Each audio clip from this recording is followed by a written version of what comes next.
Hey everyone, Laura Serrano here from Feng Shui Manhattan. Thank you for joining me. Today is day 6 of the 27-day Feng Shui Manhattan Transformational Challenge. For today's topic, I want to focus on mirrors. A few things to keep in mind before discussing where to place the mirror is how are they perceived in the world of Feng Shui?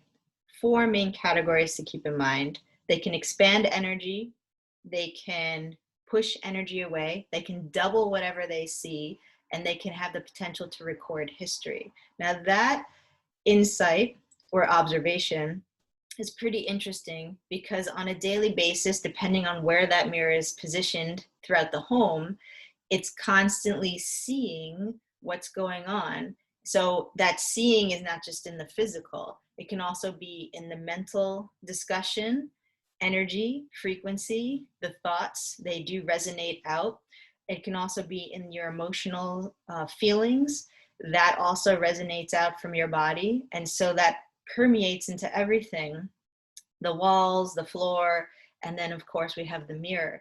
So mirrors in feng shui can be extremely beneficial and powerful, yet you do want to be mindful of how you position them, where they're going to be placed, and that placement and decision making there are a lot of variables essentially. It can either be done through intuitive decision making, of course, based on the intention of why you even need the mirror in the first place. Is it more for beauty? Is it for function? Is it to purposely enhance or double something that it's reflecting to offer assistance in that manifestation or motivation? So again, there are a lot of variables, but in essence, the key concept here to take into consideration is the why, and then the where, and then does it even make sense for hanging it up? So there still needs to be a practical assessment here. It's not just, I read a book, I watched a video, they said put a mirror in the wealth corner and activation will happen. Still be practical with your decision making. But in essence, since I brought up the concept of wealth, one of the main areas that people tend to place a mirror that tends to be the safest go-to just to get yourself started is actually in the wealth gua or life section. And the reason for this is the mirror can be seen as two primary elements. They kind of go back and forth. They can either be seen as water element or they can be seen as metal element. Now, since the mirror would be purposely placed within the wealth gua, the main element in the wealth gua is wood element.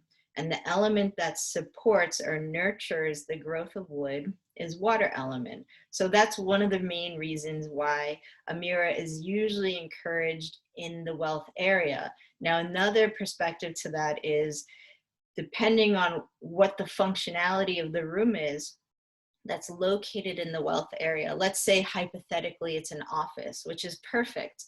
Then your main target of activity is, right, to do work in the office, to be focused, or whatever your job demands or commands of you to accomplish.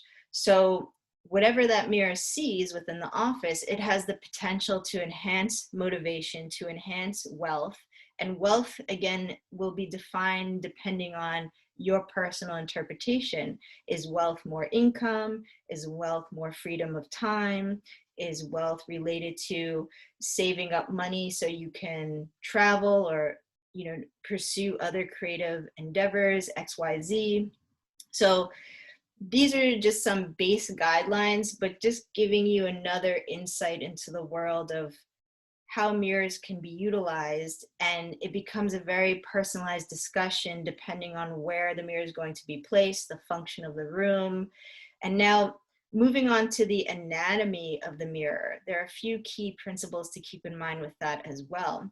The first is pay attention to the size of the mirror. If the mirror is super tiny and it's only reflecting your neck and your head, this essentially is called cutting your aura. And that's not ideal. It's not offering a fair reflection.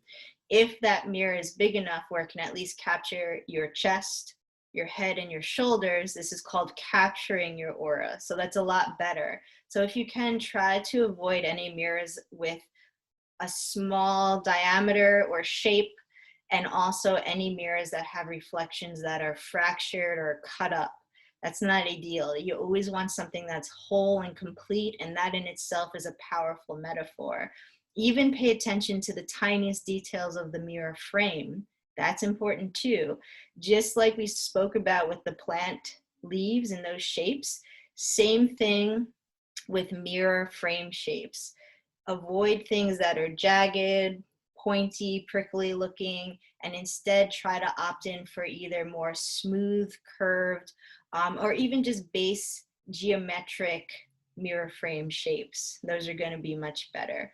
And again, these are just some base takeaways to help you begin seeing mirrors, seeing how you use them, the placement within your home a little bit differently, and being more consciously connected to this space. All right, I hope you guys enjoy, and I will see you tomorrow. Bye, everybody.